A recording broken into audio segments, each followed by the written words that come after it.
第84章废掉。柳溪现在很兴奋，而她的兴奋源头就是那俏生生地站在面前不远处的青衣少女。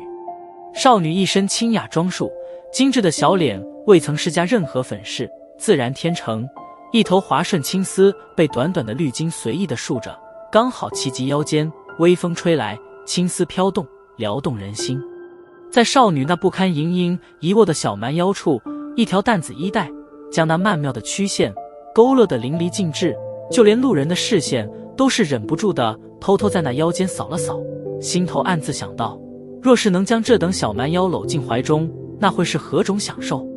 脸庞炽热地望着少女，柳溪的手掌因为激动有着轻微的颤抖。面前的清雅少女与她以前所玩过的女子完全不同，那犹如青莲般脱俗的气质，简直让得爱女如命的柳溪恨不得马上将之夺入手中。眼光扫了一眼那被他一掌轰翻在地的萧宁，柳溪笑道：护花可得需要些本事，你还差了点。被柳溪一番嘲笑，萧宁脸庞通红，双眼赤红地怒视着前者，咬牙切齿的模样，恨不得冲上去啃他一口。萧宁，回来，你不是他的对手。萧玉脸颊略微有些冰寒，上前一步轻声斥道。萧宁咬了咬牙，衡量了一下双方的实力，只得不甘地退了回来。在心仪女孩面前如此丢脸，他只觉得羞愧欲死。目光在萧玉身上扫了扫，最后柳溪目光微亮地停留在后者那双性感高挑的长腿之上，不由得赞声道：又是一个极品女子，看来今日我的运气还真不错。哼，柳溪大哥，他们都是萧家的人，这女的名叫萧玉，不过她性子太辣，没点本事的男人还真降服不了。身后跟着一群彪形大汉的加列奥笑眯眯地凑上前来，有些猥琐地笑道：呵呵，越辣才有味道。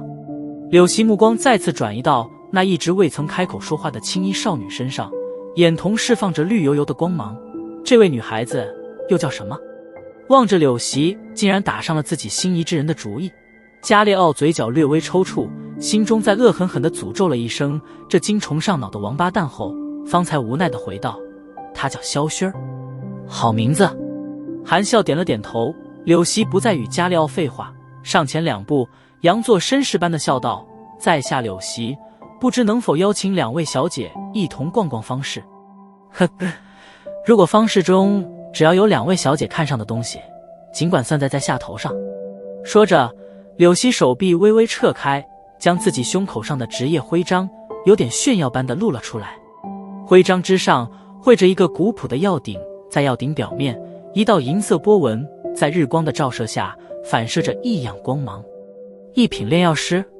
见到柳溪胸口处的职业徽章，周围的人群顿时失声惊呼，而这些惊呼声也让得柳溪脸庞上的笑容越来越浓。听着一品炼药师几字，萧玉俏脸微变，不过以他的性子，自然不可能因此就和这看上去贼眉鼠眼的家伙一起逛街，当下直接冷冷的出声：没空，你另找别人吧。说罢，一手拉起靴儿，转身欲走。刚刚转身，人群中几名大汉便是钻了出来，满脸淫笑的将之去路挡下。望着拦路的几位大汉，萧玉俏脸一沉，回转过身，对着加列奥冷声道：这里是我们萧家的地盘，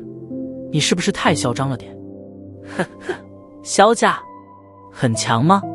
不过就是靠着凝血散拉回了点人气罢了。若是我愿意，我可以很轻松的将你们萧家搞得元气大伤，回春散，不过是我随意而做的疗伤药罢了。柳溪抚着拂雪白的袖子，得意的道。闻言，萧玉俏脸一怒，不过却并未怒骂出声。深知炼药师实力的他，也有些不敢将话说得太过刺人，以免为萧家惹来一些不必要的麻烦。然而萧玉会担心这些，可薰儿却不会在意这些烦恼。他现在只知道，这块类似人形状的垃圾已经耽搁了他见萧炎的时间。轻抬了抬眼，望着那满脸得意的柳溪，薰儿小嘴微起，清灵动听的声音所吐出来的话，却是让的所有人发愣。垃圾就是垃圾，就算披上了炼药师的皮，那也依然只是个垃圾。像你这种有点本事就四处炫耀的人，用萧炎哥哥的话来讲，那就是一个傻逼。大街上略微寂静，很多人都是满脸错愕。这位看上去清雅动人的少女，骂起人来竟然也并不比人逊色。萧玉同样是愕然地望着身边的薛儿，半晌后方才无奈地撇嘴道：“我早就说过，你会被那小混蛋污染的。”被薛儿在大庭广众下这番毫不客气的讽刺，心胸本来就并不开阔的柳溪，脸庞上的笑容逐渐的收敛，阴沉的道：“这么多年来，你还是第一个敢这么和我说话的人，真是好傻的对白。”小手揉了揉光洁的额头，薛儿现在几乎已经能够确定，面前的这位如果不是白痴的话，那就应该是太过自视甚高了。加列奥，动手吧，本来还想采取正当手段的，可惜他却不领情。脸庞阴沉的挥了挥手，柳溪寒声道：“加列奥一怔，有些头疼的摸着脑袋，心头苦笑道：这家伙究竟是在想些什么啊？父亲所说果然不假，他除了会炼药之外，简直一无是处。妈的，为什么这种人都能成为炼药师？”叹了一口气，加列奥只得干笑道：“柳溪大哥，我们加列家族现在也惹不起萧家啊。”萧家冷笑了一声，柳溪不屑的道：“只要我能得到他，那我便帮你们真正搞垮萧家。我手里除了回春散之外，还能炼制2-3种别的丹药，若是炼出，保管萧家再次回到以前的那种境地。”闻言，加列奥再次呆愣，他没想到这家伙竟然如此轻易的就把自己的老底子爆了出来，心中在窃喜之余，又一次感叹了一声：是不是智商越低，成为炼药师的几率越大？后，加列奥手掌一挥，抓住他们。见到加列奥开口，其身后的10多名大汉立刻满脸凶悍地对着薛儿3人围拢而去。望着对方如此嚣张，萧玉气得柳眉倒竖，冷笑了一声，玉手在腰间一抽，一根绿色的长鞭狠狠地抽向那急扑而来的大汉。啪的一声，顿时一条长长的血痕便是出现在了后者脸庞之上。萧玉虽然是3星斗者，可对方的10多名大汉实力也在斗者级别左右，在打翻了2-3名大汉之后，萧玉终于是逐渐的落入下风，有些狼狈的躲闪起来。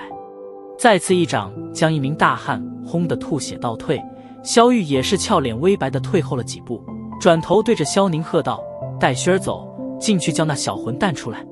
萧宁急忙点了点头，脸庞忽然一变，急喝道：“姐，小心！”听着萧宁的提醒声，萧玉赶忙回过头，只见先前那被他狠甩了一鞭子的大汉已经满脸狰狞地举起铁拳，狠狠地对着其胸部砸了过来。见到这家伙竟然下流地攻击女人这种部位，萧玉俏脸气得有些铁青，斗气急速在掌心凝聚，刚欲狠扇而出，一道黑色影子却是快速闪现身旁，一道凶悍的劲风狠狠地砸在大汉脸庞之上，巨大的力道直接让的后者满脸鲜血的在地面上倒滑了好几米，方才缓缓止住。刚才凡是动了手的人都废掉。少年手持着一根金刚铁棍，目光有些阴冷的瞥了一眼对面的柳溪与加列奥，抿了抿嘴，淡淡的声音有着许些森然。